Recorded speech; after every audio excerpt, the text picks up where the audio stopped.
It's time for this week's episode of Brandon Sports Talk, featuring in-depth interviews from those who are trending in the world of athletics. And now, here's the host of Brandon Sports Talk, Brandon Pate.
Welcome back to Brandon Sports Talk. In today's episode, I have the privilege of interviewing the Paris Musketeers ELF football coach, the assistant football coach for Runningbacks, Coach Jimmie Johnson. How are you doing today? I'm doing wonderful. I'm happy to be here. Thank you. Can you talk about how you knew that you want to get started in coaching in professional football? Yeah, so I going back a little bit, I played football at a big high school in Alabama called Hoover High School, and then went on to play at the college level at a school called Washington and Lee in Virginia. So football has always been really important to my life. So I got started coaching in college, and I coached for 3 years at my alma mater, actually. Learned a lot from my offensive coordinator and our head coach there. They really helped me just like get my feet wet and really see all the secret sauce that happens behind the scenes. It's not even just the X's and O's, but when the food shows up on game day, it doesn't magically show up. So it was really a great way to get my feet wet. And then honestly, I always had aspirations to just go as high as I can in the profession, and this opportunity with the Musketeers really just kind of presented itself, and it's been a really cool opportunity and been growing and learning a lot, and it's still striving for greatness just on a different continent. So it's been really cool. As a player, what was that experience like playing for the Washington and Lee and putting on that uniform for them? Yeah, it was great. Like I said, to play college football, only about 7% of all high school athletes play at the college level. So to be able to go to a university and compete at a very high level at that college was incredible. Ended up winning a championship my sophomore year, was in the running for championships every year I was there. So, just putting on that uniform was really special because it was just an accomplishment from all the hard work that I put in and all the goals and accomplishments that the team was putting in at that moment wherever we were in the season. So, I always tried to take things day by day and never take those opportunities for granted, just because not everybody gets to do that. And it's a really special opportunity. So was very happy with my college career. For you, after playing college, what was it like getting into the sports world and first becoming a communications intern? Yeah, so the timeline of that's actually when I was in school, my the summer before my senior year, I did that internship with the Arena Football League. That was a really, really cool internship. Shout out to John Adams, Randy Bowe, Elizabeth DeVita. Those were kind of like my main bosses while I was there. But really just a great opportunity to see what goes on behind the scenes with a professional league. So I was kind of just helping out in the office any way I could. Living in Philadelphia was, professionally, it was really interesting to just see behind the scenes. And they played the championship on ESPN. I was like, oh, I've interviewed those people, or I know those people, and that was really cool. And then personally, it was my first summer ever living alone, so I really got to grow as a person. So that internship was great and really just was my first foray into the sports world professionally. So it just kind of helped inform what I wanted to do. In post college, I was looking for an opportunity to kind of continue maybe on that track, or at the sport or at the college level, whether that was like marketing intern, communications intern, operations. So it kind of just helped inform my path. Obviously, my path has been a little different because I graduated during COVID. So ended up struggling a little bit to find an opportunity when the whole sports industry was down, but ended up coaching at my alma mater. It was a really just a perfect fit for me to be able to coach and then also get to help out on the back end of things. Being at a small college where I knew a ton of people, I could kind of navigate that the way I wanted to, which was a really special opportunity that you don't get anywhere else. And especially with COVID, it was great to be in a comfortable environment where I didn't have to learn new people's names with masks on. So I was very fortunate for that. How was that experience like getting to go coach at your alma mater of Washington and Lee and getting to coach the running backs? Yeah, it's really special. Like I said, you learn a lot more behind the scenes that happens, but you really just cherish the opportunity even more. Just because everything that you're doing, it's like, okay, I'm doing this because I want to be good at my job. I'm doing this because I want to help the team get better. And you're doing this because you want the legacy of the program to continue to be at the level that you've helped get it to. So it just makes everything more special and you take everything with a little bit more pride. So I had the unique opportunity to coach players that I had played with beforehand. So I really give those guys a lot of credit. Josh Brees, Kobe Kirkland, Josh McDonald, some of those seniors in the room were great because they really respected me and they kind of understood I was in an interesting position, but they didn't treat me any different than any of the other coaches. And I think the relationship I had with them prior, was already strong. So I felt like I could coach them and be honest with them from the get-go, which was I think just made everything a little bit easier. So really special to be able to step on the other side and get to know those guys at like even higher level than when I was, beside them in the locker room. And like I said, being able to coach for the team that you had already played for is just a beautiful thing. What was that transition like for you from going from coaching on the college level to going to the professional level and coming to Paris? Yeah, so a lot of differences actually obviously, language difference. I don't know if a lot of people know this, but the rules are different in the ELF. So the ELF does use the NFL rules, pro style punt, 2 feet inbounds, 2 minute warnings and stuff like that. So adjusting to the rules, it was actually funny.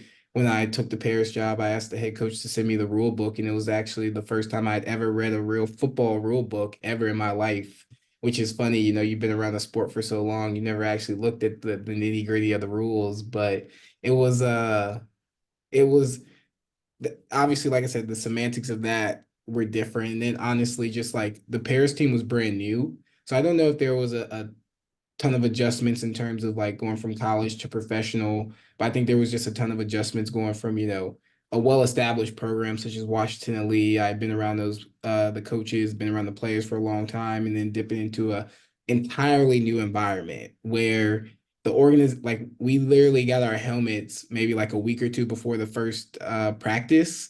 So everything was new coaches, new players, new organization. So I think just the challenges with that made it a very interesting year one. I wouldn't trade anything for that happened in year one because I think we learned from every obstacle and every moment that we had to make us a stronger program today.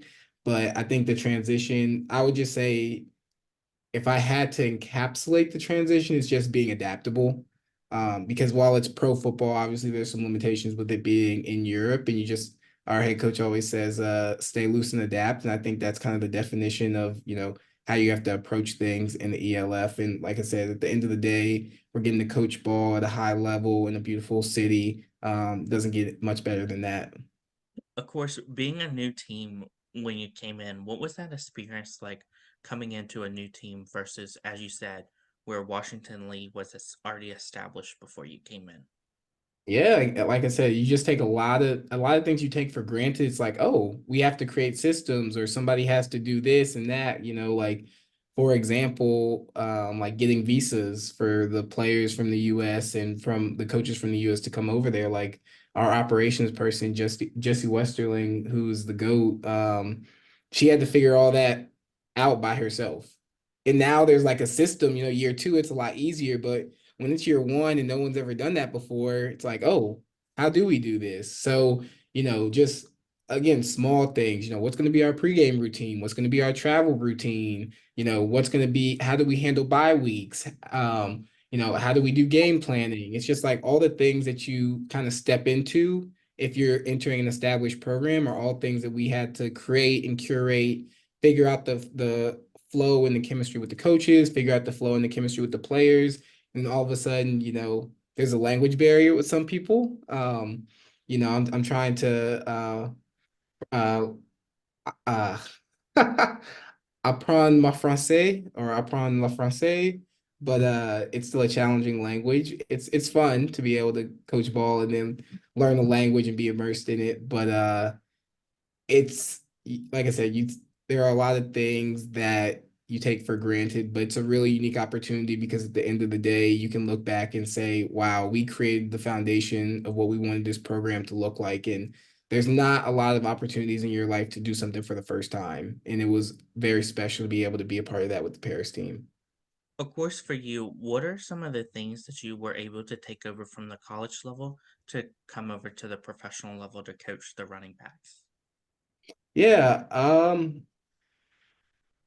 obviously like the football side of things, I actually came from a different like offensive system in college from to the pros or to the Paris team. So, a lot of it I've had to actually learn a lot of new things, which has been a great learning opportunity for me.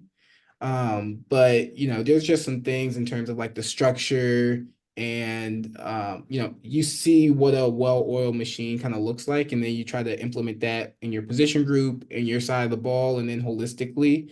I think our head coach does a great job, and our offensive coordinator does a great job of like asking for ideas and really getting our input. So anytime that there's something maybe that we did in college that I thought was really successful, whether that's leadership, whether that's structurally, he's always looking for input so you can impart that into the group. And then just again, oh, I don't it's weird because I would say it's just like the mindset. So coming from a school like Washington Lee, it's a small D3 liberal arts school. So what that means is just like the students are obviously there, they want to compete at a high level, but they're also the academics are extremely important. So some people are going to be late for practice or, have to miss practice or things because of academic conflicts. So just having that mindset and, like I said, being adaptable and not, trying to be like, oh, you have to be here, here, and here, working with everybody at a certain level and being like, hey, how can we navigate your schedule? What's your goals?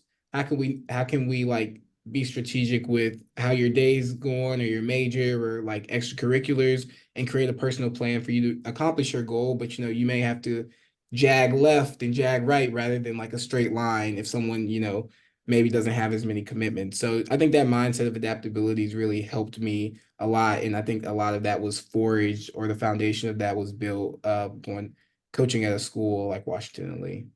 What has that experience been like getting to coach the running backs for Paris like Jason, and Chris? Yeah, it's been great. They're always looking to learn. They're energetic group. A lot of times we have to calm them down in the meetings to focus up, but I think they have a ton of potential, and it's been really exciting for them because I know a lot of times they were like they didn't really have like a specific running backs coach throughout their football career. So just being able to really impart wisdom, specifically on how to play running back has been super beneficial for them. And then, like I said, being a part of, I think those guys take a lot of pride in playing for the Paris team, and I think that rubs off on me. It's so strange. But like when the French anthem plays, I get a little emotional just because they play that before every game. You see how emotional they get, you see how much pride they have wearing the French flag. And, I'm their coach. I'm with them every day through thick and thin, through every battle. And, you kind of emulate that. So it's been a great opportunity. Again, we're all learning. I'm still learning some new things. They're still learning some new things. But I think we all have both players and myself, we have the right mindset that we want to attack it day by day. We want to make sure that we're staying open, learning, communicative, and then trying to be the best player, coach, teammate, leader that we can be on a day-to-day basis, and everything else will take care of itself. As a running back coach in professional football, what is that like when you have meetings with the position groups? Yeah, so I mean, a little bit of it, meetings are meetings. It's not too different from even at the high school level. You have to be very structured, you have to be very organized, and you have to focus on like the main thing. And just I think one of the biggest things that I'm learning as I've been in Europe is just like, how to teach. Everybody learns things a little bit different, and figuring out what your position group needs to be great learners is super important. And then again, making things easy to understand, instead of being like, hey, they're playing cover three or they're playing this over front, under front, covered uncovered rules helps you adapt to that. So just finding ways to teach and be adaptable in your teaching is super important. So like I said, we'll go in, we'll watch film, we may go over like the plan for the day, what the indie is for the day, take questions, and then we're out. We only have like 20 to 30 minutes, maybe do a walkthrough, but just again, teaching, making sure it's organized, make sure the focus is on whatever you want the focus is going to be on. And then as the season goes on, finding ways to keep things fresh and not and keep those guys focused because it can be a long season. What does a typical game day look like for you as the running backs coach? Yeah, so probably start the day with like exercise. So maybe go on a run, maybe on a go to the gym, something, just get my mind right, get my blood pumping. Depending on how game planning is going, we may go to the office and print out a couple more documents that we need for the game. Then we get to the facility and just a lot of organization. Since I'm the special teams coordinator as well, posting depth charts, talking to the referees and make sure they have like all the eligibles and stuff. If there's any like emergencies, we got to deal with that, whether that's like people forgetting their knee pads or just anything that could happen pre-game day. The coaches and operations staff want to handle that so the players can just focus on playing.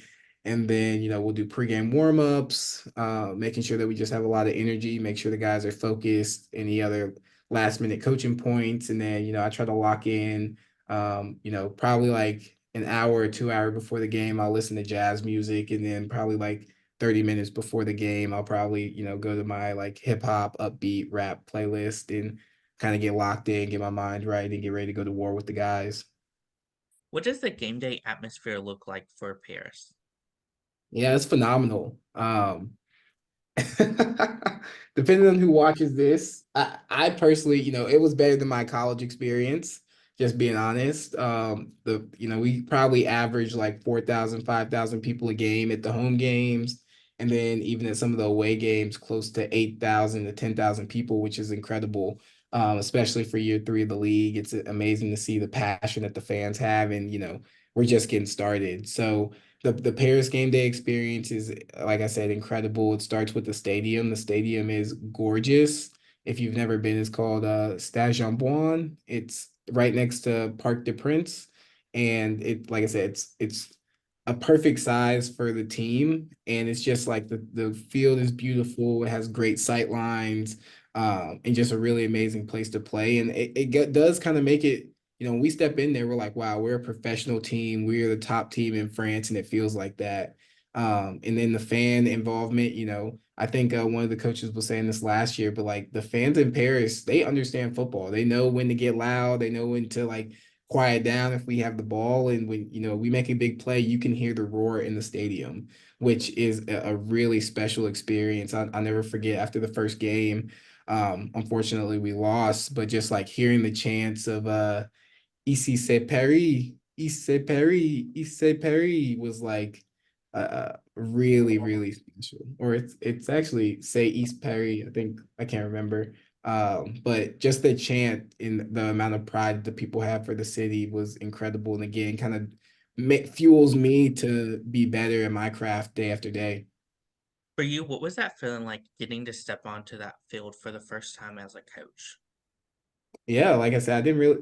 I came to the Paris Musketeers on obviously like new adventure, being able to coach ball in Europe. But like I said, I think hearing the French anthem for the first time and seeing those guys emotional, tears down their faces, and realizing, wow, I'm a part of something bigger than just like coaching European football in Paris. Not to make that sound like to diminish it, but like I you come to something like this and you may be into it for like, oh, I get to travel, I get to live in Paris, but this team is special and I'm here to take Parisian football to the highest level it can be with those guys in the organization. And like I said, it's a really special moment to believe in something so much as we do in Paris. So I think just stepping on that field for the first time kind of just like really encapsulated what this organization means and the amount of pride and the intensity that they have for the Musketeers and how special it is now and can be in the future. What is it like getting to coach against some of the teams in your conference, like the Sea Devils, the Purg Lions, and even Surge? Yeah, this league is legit. I've been telling people that like there's some really good players there, and we play in the most competitive league conference in the league. And it's any given Sunday or Saturday. But any given Sunday, anybody can win. So it's going to be really competitive, and we embrace that. If we want to be the best, we got to beat the best. So there's going to be great competition week in and week out, and we have to make sure that we're focused on ourselves, understand, and respect our opponents and focus on, what is important for us to be able to put ourselves in the best position to be successful any given weekend. What is that experience like having players like Zach Edwards, the quarterback, be on the team and obviously help your running backs? Yeah, of course. Zach's great. I mean, he is a certified baller. Very passionate about the game, very smart, and like I said, a great leader. The way he kind of, he's really easy to rally around and to play around. And I think all of our imports do a great job of being a leader and also our French guys. I think, leadership has been very important for us. And we have guys who are, certified leaders and, are the guys. And then we have other guys that are stepping up and learning to find their voice. And it's been really exciting to kind of see that mix because I think that's one of the most unique things about this league is, 90% of the team is from the home country, but there's probably like 7, 8 different countries represented on this team. And that's a very interesting mix of like of diversity. So even our coaching staff, we have 3 different countries represented. Like I said, that's really unique. So just to be able to see kind of the way different guys lead, the way different guys respond to different things is really inspiring. So I think the leadership of our team, the quality of players that we've gotten is really special. So Zach, Dawson, our future imports, Chandler, going to be really great additions to the team. Of course, as you talked about those imports and stuff, what is that experience like getting to see the imports just like you go into the Paris team versus seeing the people that have already been in Paris and home countries around Paris? Yeah, it's interesting. Like I said, I think there's always like I think one of the biggest things, especially if you've never played in Europe before, is just like getting to know the local guys and getting to know like the culture of the area is super important. Obviously, especially with the language barrier, as high as French, that can be somewhat intimidating. But I think if you go into it with the right mindset and go into it kind of like anything, just listening, really being having humility and going about it with the right intentions, like you'll be really, really well off. So again, it's a process. All of a sudden you're in a new place, new language, new people. Like I said, it can be intimidating and a little scary, but I think the French guys are amazing. I can't say enough about them. They're funny, they're really passionate. And like I said, they have immense pride for what they're doing with this team. So it makes it really easy to like get into the culture and really easy to coach these guys. What would you tell your younger self now, looking back on your career so far as a Paris coach? I mean, I'm still telling my younger self these things all the time, but just continue to be bold, take risks, step out of your comfort zone. Being at Washington and Lee for 7 years was an amazing experience, an amazing foundation. But a big reason I left there was because I wanted to take a big step and do something outside of my comfort zone. So I still tell myself this, just like continue to be responsibly bold, meet as many people as you can, see and experience as many unique things as you can, and then just take things day by day. Obviously, long-term goals, medium-term goals, but be where your feet are. What are some of your future plans as a coach for Paris? Yeah, right now I'm just focused on getting to Paris in a couple weeks and really getting locked in for the season. I'm super excited, for what we've built just from year one to year two. It's very, I don't think there's, obviously I'm young, but you know, I'm where I'm supposed to be. And I don't know if a lot of people get to say that. So I'm very happy to where I am, and we'll see how the season plays out. And afterwards we'll kind of, reflect and adapt and see, what happens. But I'm excited to take the opportunities that come about. But like I said, right now, and it's weird for me because I have been super future focused and like, oh, what's gonna happen after the season? Am I gonna do this, and this? Like I'm really just planted to where I am. I want to learn as much as I can from the coaches, from the players. I want to like really run a great running backs room and special teams room this year and really chase for greatness and see how far we can go with this team while trusting in the midst of trusting our process. What advice would you give those college football players out there looking to play college football and then go on to the professional level? Yeah, there's opportunities everywhere. You just got to look and be open. Because I think that's the biggest thing. People are like, oh, there's not this, there's not this. I promise you, there's some teams everywhere. Now, not every team is going to be the right fit. And I think that's the thing, the key in Europe or anywhere abroad. Like, make sure you're asking the right questions, really getting to know the people that you're going to be spending a lot of time with and finding a good situation for you. But there's ways to make it work, whether if you need to find like an additional job or something like that, or um, like I said, find being on Euro players for maybe like a year or two, or maybe not two, but like 6 months to a year. But there's ways to find places to play ball. You just gotta look and be adaptable. What advice would you give those players in the US that are looking to play in the European Football League? Yeah. Hey, lock in. This league is getting higher and higher every year. So you really got to play a high level of ball to be over here. So it's not just, oh, I'm just gonna, not train and then go over to Europe and be the best player. Like, no, these people are locked in, committed, and you really got to play a high level of ball to be competitive over here. What advice would you give those college coaches like yourself that were going from playing coaching on the college level to jumping to the professional level of coaching? Yeah, same thing. Just like if this is something that's a good fit for you and your family and you're interested, like inquire, um, ask questions, do your research, and find a good fit for you.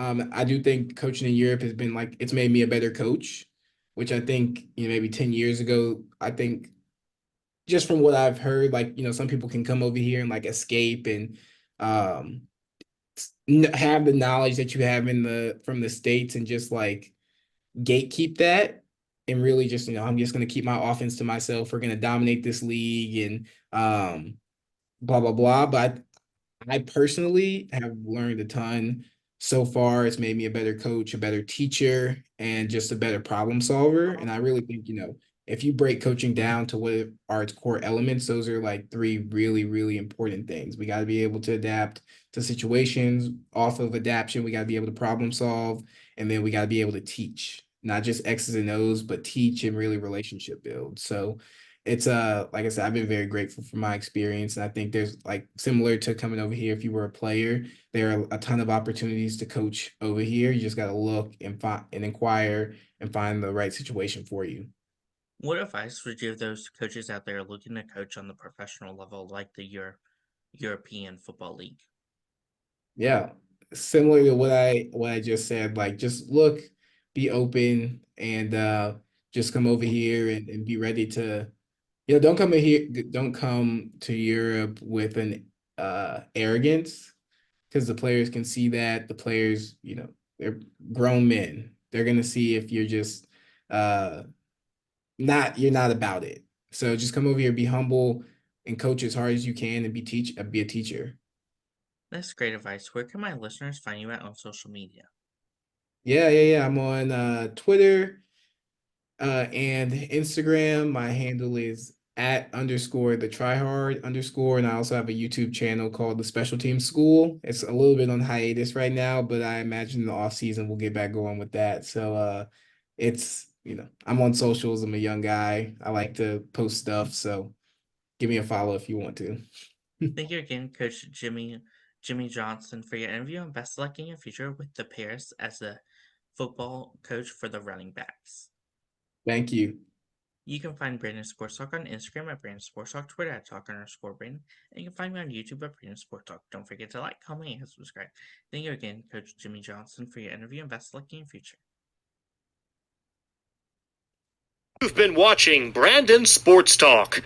Please feel free to like, share, and subscribe to Brandon Sports Talk on social media and on YouTube.